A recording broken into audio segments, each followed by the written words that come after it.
नमस्कार, मैं हूं निखिलेश और एफिडेविट पर आप देख रहे हैं देश दुनिया का हाल। गोरखपुर के राजघाट थाना क्षेत्र के मिर्जापुर स्थित एक घर की तीसरी मंजिल में अज्ञात कारणों से आग लग गई। देखते ही देखते आग ने भयावह रूप धारण कर लिया। घर में रहने वाले लोगों ने घर से बाहर निकलकर किसी तरह अपनी जान बचाई और आग लगने की सूचना गोलघर स्थित फायर स्टेशन को दी गई। सूचना मिलते ही 7 फायर टेंडर्स और रेस्क्यू उपकरण के साथ अग्निशमन विभाग के कर्मचारियों ने घटनास्थल पर रेस्क्यू कार्यक्रम शुरू कर दिया। फायर सर्विस ने वाहनों से पंपिंग के माध्यम से आग को लगभग 2 घंटे से अधिक के समय में बुझा लिया। रास्ता सकरा होने के कारण रेस्क्यू में समय लग गया, लेकिन आसपास के घरों को सुरक्षित बचा लिया गया और किसी प्रकार की कोई जनहानि नहीं।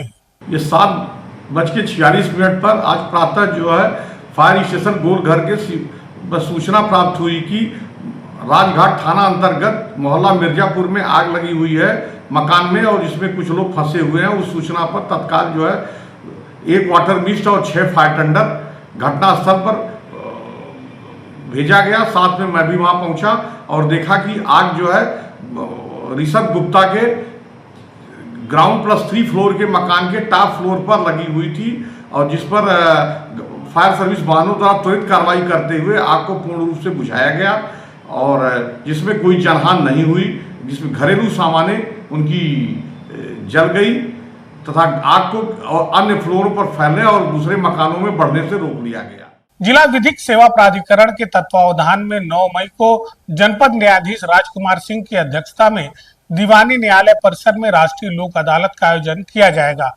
जिला विधिक सेवा प्राधिकरण की सचिव प्रतिभा चौधरी ने बताया कि आगामी 9 मई को दीवानी न्यायालय परिसर में राष्ट्रीय लोक अदालत में बड़ी संख्या में वाद निस्तारित किए जाएंगे। दिनांक 9 मई 2026 को राष्ट्रीय विधिक सेवा प्राधिकरण नई दिल्ली एवं उत्तर प्रदेश विधिक सेवा प्राधिकरण लखनऊ के निर्देशानुसार तथा माननीय जनपद न्यायाधीश महोदय अध्यक्ष जिला विधिक सेवा प्राधिकरण श्री राजकुमार सिंह की अध्यक्षता में दिनांक 9 मई 2026 को राष्ट्रीय लोक अदालत का आयोजन सिविल परिसर गोरखपुर में किया जा रहा है। इस लोक अदालत का आयोजन बाह्य न्यायालय बांसगांव के साथ ही साथ ग्राम न्यायालय कंपियरगंज, चौरी चौरा एवं गोला सहित अन्य न्यायालयों में भी राष्ट्रीय लोक अदालत का आयोजन किया जा रहा है।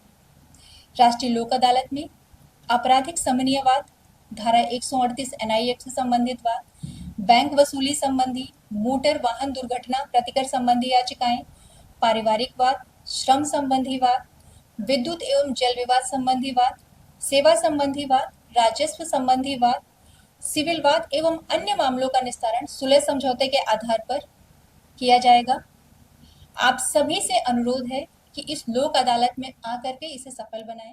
हिंदू सुरक्षा सेवा संघ गोरखपुर महानगर एवं जिला इकाई के संयुक्त तत्वावधान में महानगर अध्यक्ष एडवोकेट जितेंद्र वर्मा के नेतृत्व में प्रधानमंत्री को संबोधित ज्ञापन जिला अधिकारी कार्यालय पहुंचकर संबंधित अधिकारी को सौंपा गया। ज्ञापन के माध्यम से गौ माता को राष्ट्र माता घोषित किए जाने, गौवंश संरक्षण हेतु कठोर एवं प्रभावी कानून बनाए जाने, देश में गौशालाओं के विकास एवं संरक्षण हेतु विशेष योजनाएं लागू किए जाने सहित 5 सूत्रीय मांग पत्र सौंपकर त्वरित कार्रवाई की मांग की गई। इस संबंध में महानगर अध्यक्ष ने बताया, आज हिंदू सुरक्षा सेवा संघ गोरखपुर महानगर और जिला इकाई के संयुक्त तत्वावधान में आज हम लोग गौ माता को, जो हमारे प्राचीन संस्कृति, प्राचीन परंपराओं, हमारे प्राचीन ग्रंथों में ये वर्णित है कि गौ माता लगभग 84 करोड़ देवी देवताओं को अपने अंदर अंगीकार करती हैं। निश्चित रूप से हमारे गौ वंश पे ही हमारे बहुत से देश के व्यापार भी सुनिश्चित होते हैं। गौ का हम अपनी माता से जन्म तो लेते हैं, लेकिन माँ का स्तनपान तो करते ही हैं, लेकिन साथ साथ अपने शरीर की वृद्धि और विकास के लिए गौ माता का भी हम जो है उनके दूध का पान करते हैं।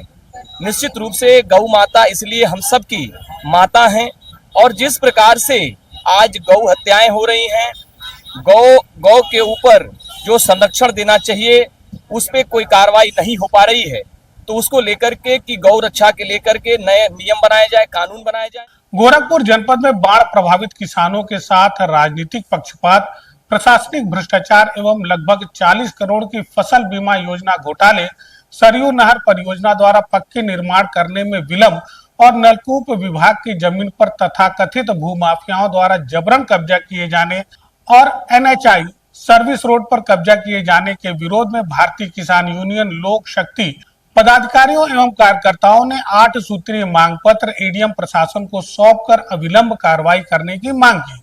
इस संबंध में मीडिया कर्मियों से बात करते हुए भारतीय किसान यूनियन लोक शक्ति के पदाधिकारी दिलीप किसान ने बताया, मेरी मुख्य मांग यह है कि जो किसानों के साथ दुर्व्यवहार किया गया, सौतेला व्यवहार किया जा रहा है, वहाँ पे उस क्षेत्र में कुछ गांव जो कि माननीय विधायक जी का ही गांव आता है, उस गांव में किसानों की मुआवजा की भुगतान हुआ है, लेकिन उसी अगल बगल न्याय पंचायत में किसानों की जो बीमा की जो भुगतान होता है नहीं हुआ है, जिससे क्षेत्रीय विधायक जी और हमारे उप जिलाधिकारी महोदय भी इसमें कहीं न कहीं लिप्त हैं। और मैं चाहता हूं आपके चैनल के माध्यम से जो बीमा की घोटाला हुआ है उसकी जांच हो, जो इसमें जिसमें जो भी इसमें आरोपी हैं उनके ऊपर मुकदमा दर्ज किया जाए। और इसी कड़ी में मैं कहना चाहता हूं कि हमारे क्षेत्र में सरयू नहर परियोजनाओं द्वारा जो बनाए गए नहर है जो बार बार टूट जाता है और 23 से लेकर अभी तक इस पे कई बार आंदोलन हो चुका है। इस पे केंद्रीय मंत्री माननीय कमलेश पासवान जी भी आश्वासन दे चुके हैं, लेकिन अभी भी कार्य प्रगति पे नहीं है। यूपी के रामपुर में बचपन से खामोशी के साए में जी रहे 4 मूकबधिर बच्चों की जिंदगी अब पूरी तरीके से बदल गई है। प्रदेश सरकार के कॉन्क्लियर इम्प्लांट योजना के तहत कराए गए सफल ऑपरेशन ने इन बच्चों को सुनने और बोलने की नई क्षमता दी है। इस पहल से जहां बच्चों के जीवन में नई रोशनी आई है, वहीं उनके परिवारों में खुशी का माहौल है। बच्चों के जन्म से ही सुनने और बोलने में असमर्थ होने की पीड़ा को सुनते ही डीएम ने मामले का तत्काल संज्ञान लिया और प्रति बच्चा लगभग 6 लाख रुपए खर्च कर कॉन्क्लियर इम्प्लांट सर्जरी कराई। सर्जरी के बाद जब बच्चे दोबारा जनता दर्शन में पहुंचे तो माहौल भावुक हो गया। जो बच्चे पहले सुन और बोल नहीं सकते थे, अब वे प्रतिक्रिया देने लगे और बच्चे बोलने की कोशिश कर रहे हैं। यह देखकर परिजन और अधिकारी भावुक हो उठे। ये हमारे जनपद की 2 बच्चियां थी जो डेफ एंड डम थी, मुंह पर बधिर। उनको दिव्यांगजन कल्याण विभाग की ओर से उनका जो कॉक्लियर इम्प्लांट सर्जरी थी वो स्पॉन्सर की गई थी और ये दोनों बच्चों की कॉक्लियर इम्प्लांट सर्जरी हो चुकी है और उसमें से एक बच्चे को 4-5 महीने हो गए हैं। थेरेपी के बाद उसने रिस्पॉन्ड करना भी शुरू कर दिया है और उसने बोलना भी शुरू कर दिया है। जो दूसरा बच्चा है उसकी अभी 1 महीने हुआ है, उसकी थेरेपी चल रही है। उम्मीद करते हैं कि जल्दी वो भी अपना स्पीच और हियरिंग उसकी प्रॉपर हो जाएगी। मैं आपके माध्यम से ये अपील करना चाहूँगा कि जनपद में और भी अगर ऐसे बच्चे हैं तो दिव्यांगजन कल्याण विभाग की ओर से कॉक्लियर इम्प्लांट सर्जरी की जाती है, उसके बाद बच्चे सुनना बोलना शुरू कर देते हैं। और अब हमें दीजिए इजाजत, देखते रहिए एफिडेविट। धन्यवाद।